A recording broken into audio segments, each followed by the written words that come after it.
Hello dear students, welcome to the way of solution. Daily current অ্যাফেয়ার্সের আজ August মাসের ৮ই আগস্টের গুরুত্বপূর্ণ কারেন্ট অ্যাফেয়ার্স চর্চা হবে। গুরুত্বপূর্ণ নিউজ এবং সেই নিউজগুলোর উপর থেকে গুরুত্বপূর্ণ পরীক্ষায় আসার মতো কারেন্ট অ্যাফেয়ার্স সমস্ত কম্পিটিটিভ এক্সামের জন্য আমরা এই পর্বটি করি। অনেকে কমেন্ট বক্সে লিখছে যে স্যার এই পর্বটি কি সেন্ট্রাল এবং স্টেট লেভেল এক্সাম দুটোর জন্যই? এক্স্যাক্টলি সেন্ট্রাল এবং স্টেট লেভেল এক্সাম দুটোর জন্যই ইম্পর্টেন্ট আমরা কারেন্ট অ্যাফেয়ার্স এখানে নিয়ে আসি। তোমরা যারা বিগত ১ বছর ধরে প্রায় জানুয়ারি মাস থেকে আমার কারেন্ট অ্যাফেয়ার্স ফলো করছো তারা জানো নিশ্চয়ই এই বছরে আমরা কত গুরুত্বপূর্ণ কারেন্ট অ্যাফেয়ার্স করেছি। যারা রেলওয়ে গ্রুপ ডির পরীক্ষা দিচ্ছ তারা কমেন্ট বক্সে জানাবে যে কারেন্ট অ্যাফেয়ার্স সেখানে কিন্তু সবই প্রায় কমন এসেছে আমাদের কারেন্ট অ্যাফেয়ার্স যেগুলো আমরা করেছি। চলো আমরা শুরু করি আজকের পর্ব। ডাউনলোড করো TWS academy app, live class, PDF notes সেখানে তোমরা পাবে। আর অবশ্যই আমাদের বিভিন্ন সোশ্যাল মিডিয়া প্ল্যাটফর্মে ফলো না করলে ফলো করে নেবে। আজকের প্রথম প্রশ্ন দিয়ে শুরু করি। প্রতি বছর কত তারিখে জাতীয় তাঁত দিবস বা ন্যাশনাল হ্যান্ডলুম ডে পালিত হয়?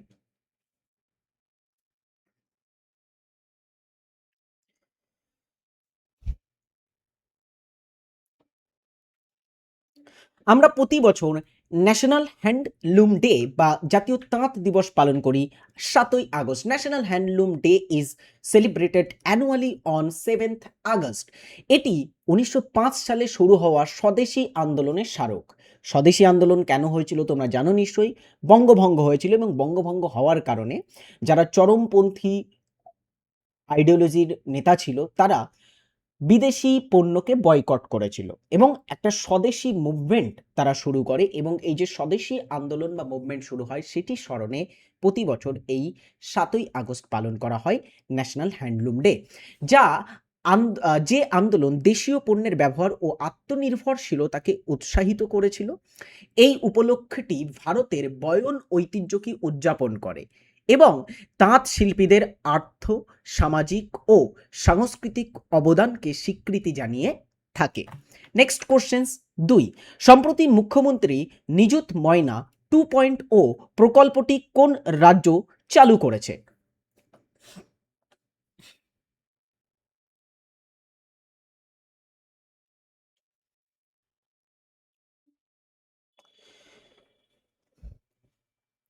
মুখ্যমন্ত্রী নিযুত ময়না 2.0 চালু করেছে অসম রাজ্য। অসম সিএম হিমন্ত বিশ্ব শর্মা launches মুখ্যমন্ত্রী Nijut Moina 2.0 to boost girls higher education. তো আসামের মুখ্যমন্ত্রী হিমন্ত বিশ্ব শর্মা এটি সম্প্রতিকালে চালু করেছে বা লঞ্চ করেছে মুখ্যমন্ত্রী নিযুত ময়না 2.0 প্রকল্প। কেন? কারণ এটি গার্লস বা মেয়েদের যে উচ্চশিক্ষা সেই উচ্চশিক্ষায় সাহায্য করবে, তাদের উচ্চশিক্ষাকে বুস্ট করবে। আসাম লঞ্চেস নিযুত ময়না, সাথে সাথে তারা নিযুত বাবু বলে একটা স্কিম লঞ্চ করেছে। নিযুত বাবু স্কিম ছেলেদের জন্য আর মেয়েদের জন্য নিযুত ময়না। নেক্সট কোশ্চেন, ২০২৬ সালে নীতি আয়োগের স্কুল এডুকেশন কোয়ালিটি ইন্ডেক্সে কোন রাজ্য প্রথম স্থান অর্জন করেছে?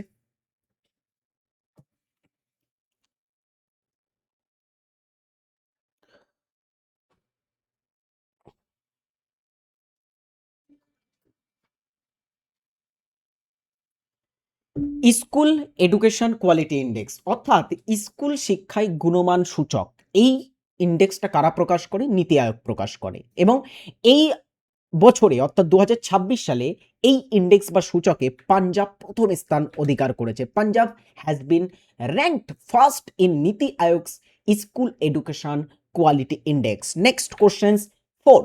কেন্দ্রীয় মন্ত্রিসভা বায়ো এনার্জি মানে ডেয়ার স্টুডেন্টস জৈব যে শক্তি আছে সেই জৈব শক্তিকে বা জৈব শক্তির যে খাত আছে সেই জৈব শক্তির খাতের প্রসারে জাতীয় বায়ো এনার্জি স্কিম হিসাবে কোন উদ্যোগটি অনুমোদন করেছে? রিসেন্টলি করা হয়েছে। কেন্দ্রীয় মন্ত্রিসভা জৈব শক্তি বা বায়ো এনার্জি খাতকে প্রসার করতে একটা বায়ো এনার্জি স্কিম লঞ্চ করেছে। সেই বায়ো এনার্জি বা জৈব শক্তি যে প্রকল্প বায়ো এনার্জি স্কিম সেটার নাম গোবর্ধন। দেখো, union cabinet approves Gobardhan the national circular bio energy scheme with a total outlay of 23,731 crore on 6th August 2026, 2026 সালের 6 আগস্ট এই প্রকল্পটা লঞ্চ করা হয়েছে এবং এই যে গোবর্ধন প্রকল্প তার জন্য সরকার 23,731 কোটি টাকার অনুদান সম্প্রতিকালে অ্যাপ্রুভ করেছে, ঠিক আছে, অনুমোদন দিয়েছে। আচ্ছা, এই যে প্রকল্প এটার নাম গোবর্ধন রাখা হয়েছে বিকজ এখানে গোবর গ্যাসকে প্রায়োরিটি দেওয়া হয়েছে। অলরাইট, গোবর গ্যাস তোমরা নিশ্চয়ই জানো, গোবর থেকে এনার্জি তৈরি করা বা শক্তি তৈরি করা, এটাকে আমরা গোবর গ্যাস বলছি। তো গোবর্ধন প্রকল্পের মাধ্যমে বায়ো এনার্জি বা জৈব শক্তি উৎপাদন করা হবে। নেক্সট কোশ্চেন 5, মাইক্রোসফট ভারতের কোন শহরে দেশের মধ্যে তাদের সর্ববৃহৎ ডেটা সেন্টার চালু করছে বা করেছে? ডেয়ার স্টুডেন্টস, মাইক্রোসফট কোম্পানি তারা আমাদের ভারতবর্ষে, আমাদের ভারতের সব থেকে বড় বৃহৎ ডেটা সেন্টার মাইক্রোসফটের ভারতের মধ্যে সেটা সম্প্রতিকালে চালু করেছে হায়দ্রাবাদ। হায়দ্রাবাদকে আমরা হাইটেক সিটি বলি, এটা একটু জেনে রাখবে।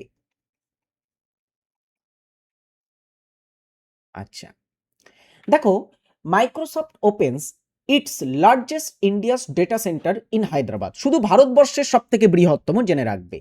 বিল গেটস এবং পল অ্যালেন মাইক্রোসফটের প্রতিষ্ঠা করেছিলেন, মাইক্রোসফট কোম্পানি। মাইক্রোসফটের বিশ্বব্যাপী সদর দপ্তর ওয়াশিংটনের রেডমন্ডে অবস্থিত। এটা থেকে প্রিভিয়াস ইয়ারে কোশ্চেন্স এসেছে যে মাইক্রোসফটের সদর দপ্তর কোথায় আছে। মাইক্রোসফটের হেডকোয়ার্টার ওয়াশিংটনের রেডমন্ডে অবস্থিত আছে। কোশ্চেন 6, 6 আগস্ট 2026 তারিখে ভারত কোন পরমাণু অস্ত্র বহনে সক্ষম ব্যালিস্টিক ক্ষেপণাস্ত্রের সফল পরীক্ষণ সম্পন্ন করেছে?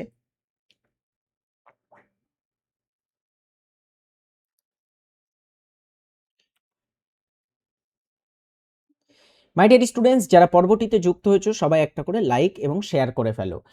6 আগস্ট 2026-এ আমাদের ভারত অগ্নি-4 মিসাইলের বা ব্যালিস্টিক ক্ষেপণাস্ত্রের টেস্ট করেছে, the medium range ballistic missile. এটা তাহলে কেমন?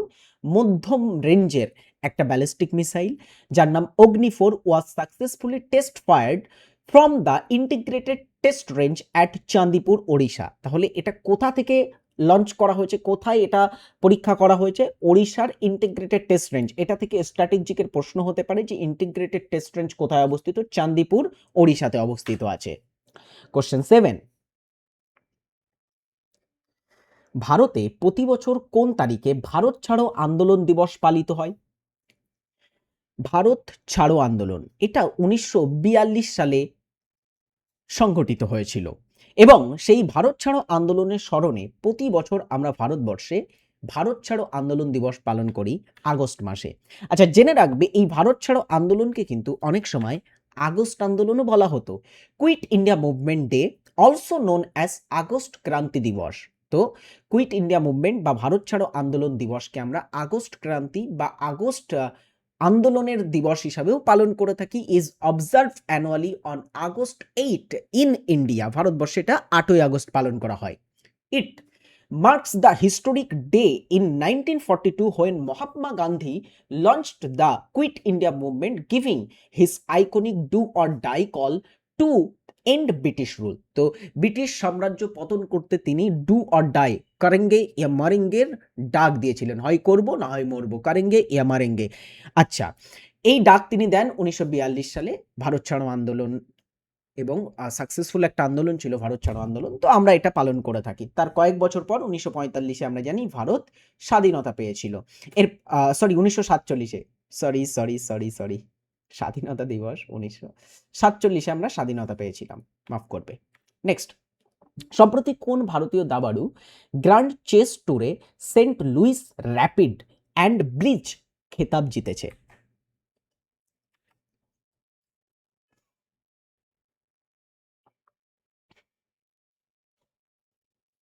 চলো ছবি দেখেই উত্তর করে ফেলো, ছবিটা আমার আর হাইড করা হয়নি।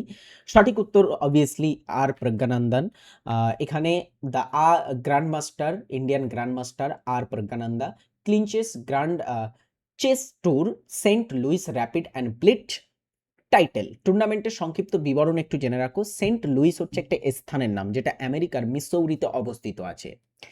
এই যে সেন্ট লুইস, সেখানে অনুষ্ঠিত একটা ওয়ার্ল্ড গ্র্যান্ড মানে চেস ট্যুর যেটা ওয়ার্ল্ড গ্র্যান্ড চেস ট্যুর, সেটাতে একটা রাউন্ড, একটা ফরম্যাট খেলা হয় যেখানে 9 রাউন্ড র্যাপিড, 25+10 এবং তারপর 18 রাউন্ড ব্রিট বলে একটি বিশেষ টুর্নামেন্ট খেলা হয় 5+2 এবং এই টুর্নামেন্টে সম্প্রতি তিনি জিতেছেন R Praggnanandhaa. Next questions is 9।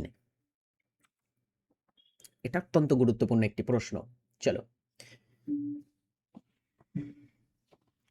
প্রথম ভারতীয় মহিলা হিসাবে elite fighter combat leader course সম্পন্ন করে টপ গান খেতাব অর্জন করলেন কে? মানে ভারতবর্ষের প্রথম মহিলা টপ গান কে আসলে? ভারতীয় সেনাবাহিনী বা ভারতীয় বিমান বাহিনীর একটা অত্যন্ত সম্মানজনক এবং অত্যন্ত ডিয়ার স্টুডেন্টস গুরুত্বপূর্ণ, আমরা যদি বলি অত্যন্ত টপ লেভেলের একটা খেতাব হচ্ছে এই টপ গান খেতাব। এবং সম্প্রতি এই টপ গান খেতাব পেতে গেলে elite fighter combat leader course সম্পন্ন করতে হয় এবং সম্প্রতি সেই টপ গান খেতাব অর্জন করলেন ভাবনা কান্থ।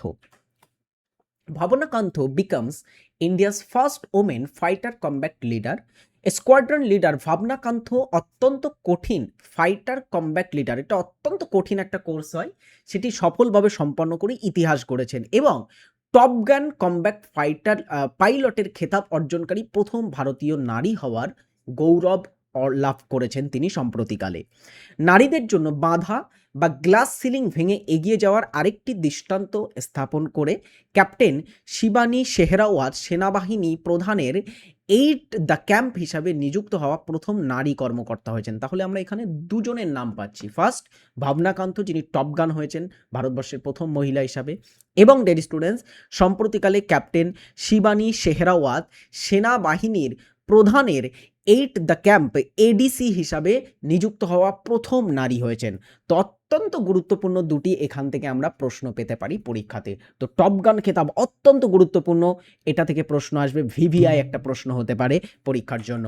চলো সকল স্টুডেন্টস পরবর্তীতে লাইক করো, এবারে আমরা কয়েকটা জিকে প্রশ্ন প্র্যাকটিস করি। দেখো, স্পেশাল অফার চলছে TWS একাডেমিতে, যেমনটা আমরা এখানে প্রোভাইড করে থাকি তোমাদের ব্যাচ, তোমরা তো জানো নিশ্চয়ই। তো যারা অ্যাডমিশন নিতে চাও আজই অ্যাডমিশন নিয়ে ফেলো। আর অবশ্যই যদি কোনো জিজ্ঞাসা থাকে আমাদের সম্বন্ধে তো এই নাম্বারে তোমরা কল করতে পারো। আচ্ছা, তোমাদের জন্য আমি একটা সায়েন্সের মানে 50টি ইম্পর্টেন্ট সায়েন্সের কোশ্চেন্স নিয়ে ক্লাস করিয়েছি TWS স্মার্ট চ্যানেলে, না দেখে থাকলে এক্ষুনি দেখে নাও সেখানে। এবং সেখানে আমি পশ্চিমবঙ্গের ভূগোল থেকেও একটা ক্লাস করেছি, সব চ্যাপ্টার ওয়াইজ ক্লাস করছি TWS স্মার্ট চ্যানেলে, তো অবশ্যই সেখানে যুক্ত হয়ে যাবে। চলো, আজকের আমাদের প্রথম জিকে প্রশ্নে কি বলা হচ্ছে দেখে নিই। ফার্স্ট কোশ্চেন ইজ, বিশ্বের ব্যস্ততম সমুদ্রপথ কোনটি যা বিগ ট্রাঙ্ক রুট নামে পরিচিত?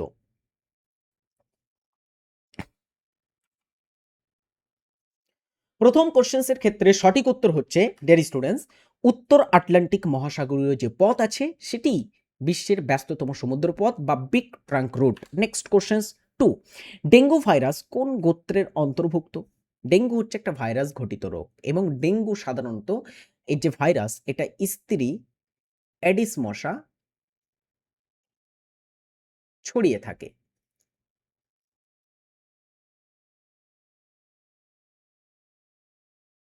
এবং কোনো প্রাণী যখন কোনো ভাইরাস ছড়াবে তখন তাকে আমরা ভেক্টর বলবো। তো ডেঙ্গুর ভেক্টর হচ্ছে অ্যাডিস মশা। এখন এডিস হচ্ছে একটা ভাইরাস, কিন্তু কোন গোত্রভুক্ত ভাইরাস? এটি ফ্লাভি গোত্রভুক্ত একটি ভাইরাসের মধ্যে পড়ে। ভারতের কোন রাজ্যের সীমানা ভুটানের সাথে নেই? ভুটান আমাদের ভারতের একটি প্রতিবেশী দেশের নাম। ভুটানের রাজধানীর নাম কি? ভুটান হচ্ছে একটা ল্যান্ডলক কান্ট্রির মধ্যে পড়ে। হ্যাঁ, আমাদের ভারতের প্রতিবেশী 3টে দেশ আছে যারা একদমই তোমার কোনো সমুদ্রের সাথে তাদের সীমানা নেই। একটা হচ্ছে আফগানিস্তান, আরেকটি ভুটান এবং আরেকটি নেপাল। আরেকটি ছিল তিব্বত, বা তিব্বতটা বর্তমানে চীন দখলে বা চীনের দখলে ওটা চলে গেছে। হ্যাঁ, চলে আসো। ভুটানের রাজধানী হচ্ছে থিম্পু। আচ্ছা, ভুটানের মুদ্রার নাম নুলট্রাম বা গুলট্রাম, এটাকে গুলট্রাম্পও বলা হয়। ভুটানের ভাষার নাম, প্রধান ভাষা জাংথা বা জাংখা ভাষা। আচ্ছা, এই হচ্ছে গুরুত্বপূর্ণ কয়েকটা জিনিস। এবারে চলো আমরা এখান থেকে আরেকটা জিনিস জেনে নিই। সেটা হচ্ছে আমাদের কোন রাজ্যের সীমানা ভুটানের সাথে নেই? ভুটানের ৪ টে রাজ্যের সাথে সীমানা আছে আমাদের। নর্থ ইস্টের ২ টি রাজ্য। একটি হচ্ছে অরুণাচল প্রদেশ। অরুণাচল প্রদেশের সাথে ভুটানের সীমানা আছে, আসামের সাথে আছে, পশ্চিমবঙ্গের সাথে আর সিকিমের সাথে আছে। নেই এখানে বিহারের সাথে ভুটানের সীমানা নেই। তাহলে বিহারের সাথে কার সীমানা আছে? বিহারের সাথে নেপালের সীমানা আছে। নেপালের সীমানা আছে বিহার, উত্তরপ্রদেশ, সিকিম, পশ্চিমবঙ্গ এবং উত্তরাখণ্ড। এই রাজ্যগুলোর সাথে নেপালের সীমানা আছে। তো বিহারের সাথে নেপালের সীমানা পাবো, ভুটানের নয়। রবীন্দ্রনাথ ঠাকুরের ঘরে বাইরে উপন্যাসের মূল রাজনৈতিক পটভূমি কি? একটা বিশেষ আন্দোলনের প্রেক্ষাপটে রবীন্দ্রনাথ ঠাকুর ঘরে বাইরে বলে উপন্যাসটি রচনা করেছিলেন। কোন আন্দোলনের প্রেক্ষাপটে এটা রচনা হয়?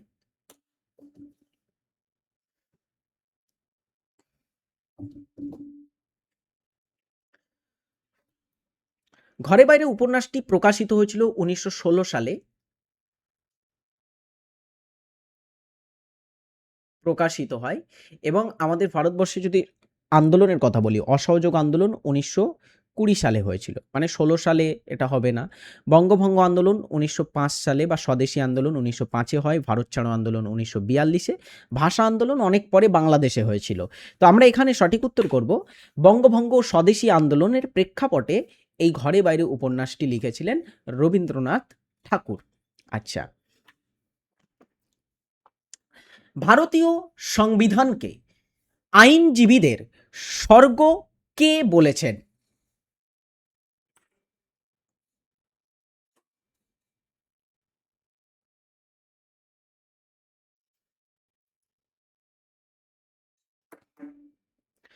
ভারতীয় সংবিধানকে আইনজীবীদের স্বর্গ বলে বর্ণনা করেছেন আইভর জেনিংস। নেক্সট কোশ্চেন্স, কম্পিউটারে আইসির পূর্ণরূপ কি?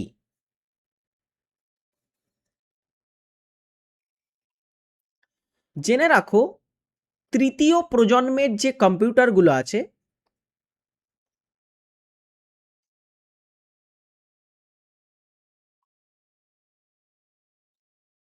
সেই তৃতীয় প্রজন্মের কম্পিউটারে আইসির ব্যবহার হয়। আচ্ছা, এই আইসিটা কি? এক ধরনের সিলিকনের চিপ। এটা সিলিকন দিয়ে তৈরি হয়। তো এই যে আইসিটা থাকে, আইসির ফুল ফর্ম কি? প্রথম প্রজন্মের কম্পিউটারে কিন্তু আইসির ব্যবহার ছিল না। প্রথম প্রজন্মের কম্পিউটারে ভ্যাকুয়াম টিউবের ব্যবহার করা হতো। বাট আইসি এটা তৃতীয় প্রজন্মের কম্পিউটার থেকে ব্যবহার হচ্ছে এবং এটার ফুল ফর্ম ইন্টিগ্রেটেড সার্কিট। তো আমরা অপশন এতে পাচ্ছি সেটি। সালফিউরিক অ্যাসিডের রাসায়নিক সংকেত কোনটি?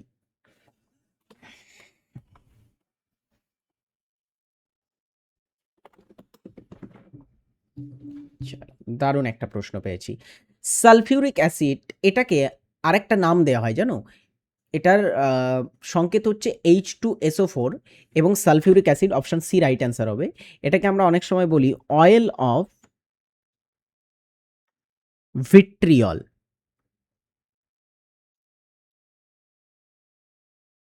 তাহলে কাকে অয়েল অফ ভিট্রিয়ল বলা হচ্ছে? H2SO4 কে। HCl মানে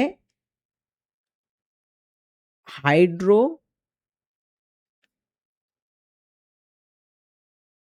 ক্লোরিক অ্যাসিড, তাই না?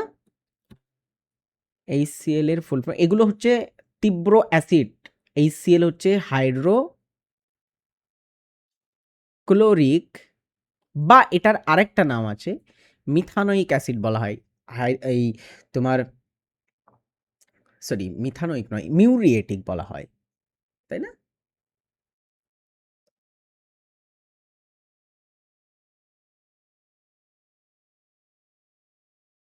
অ্যাসিড নামে এটা পরিচিত।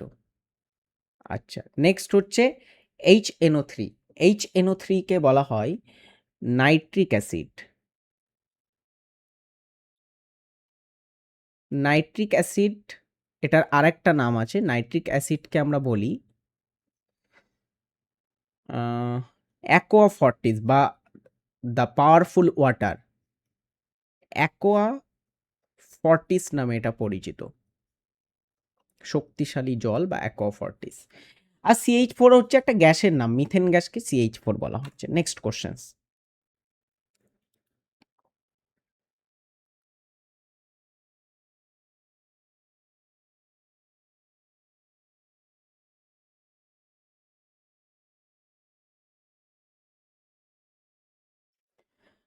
প্যারিসের গ্র্যান্ড স্যালন এর একমাত্র এশীয় সদস্য এবং চিত্রশিল্পী, বিখ্যাত চিত্রশিল্পী কে ছিলেন? ইনি হলেন অমৃতা শেরগিল। অমৃতা শেরগিল একজন ভারতীয় হাঙ্গেরীয় চিত্রশিল্পী ছিলেন, যিনি অনেক চিত্র অঙ্কন করেছেন, ফেমাস ফেমাস চিত্র অঙ্কন করেছেন, এবং তিনি প্যারিসে গ্র্যান্ড স্যালন এর একমাত্র এশীয় সদস্য এবং বিখ্যাত চিত্রশিল্পী তিনি ছিলেন। কোশ্চেন 9। কোন বেদে গায়ত্রী মন্ত্র আছে? Easy question. ঋগ্বেদে গায়ত্রী মন্ত্র আছে। হেনলের লুপ কিসের সাথে সম্পর্কিত?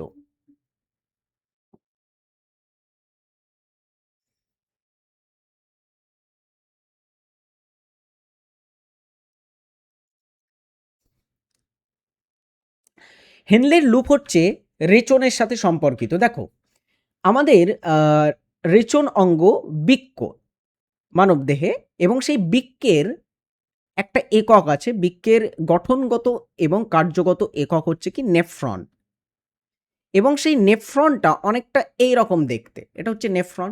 তো নেফ্রনের মধ্যে অনেক কিছু থাকে, বেসমেন্ট ক্যাপসুল অ্যান্ড এক্সেট্রা জিনিস থাকে। ছোটবেলায় আমরা ক্লাস 10-এর দিকে আমাদের নেফ্রনের, নিউরনের ইত্যাদি ছবি আঁকতে দিত স্কুলে, নাম্বার পাওয়া যেত সেটা থেকে। তোমাদেরও হয়তো আঁকা হয়েছে বা এঁকেছো তোমরা, এগুলো ডায়াগ্রাম আঁকতে হতো। সো এই যে হেনলির লুপ আছে, এটা এখানে দেখো একটা ইউ আকৃতির অংশ দেখতে পাবো আমরা নেফ্রনে। এটার মেন কাজ হচ্ছে জল শোষণ করা, ঠিক আছে, জল শোষণ করা। এবং এই জিনিসটা তাহলে আমাদের রেচনের সাথে যুক্ত, বৃক্কের সাথে যুক্ত বা নেফ্রনের সাথে যুক্ত। চলো, আমাদের বাড়ির কাজ দেওয়া থাকবে আজকের যেটি, সেটা হচ্ছে পঞ্চায়েত ব্যবস্থার সর্বনিম্ন স্তর কোনটি? কমেন্ট বক্সে সকলে এটা উত্তর জানাবে, ডেলি যেমন তোমরা জানাও। ভালো থাকবে, সুস্থ থাকবে, এবং যারা ক্লাসটি শেষ পর্যন্ত দেখেছো সকলকেই ধন্যবাদ ক্লাসে থাকার জন্য, এবং তোমাদের আজকের দিনটা ভালো কাটুক। Tata, take care, by.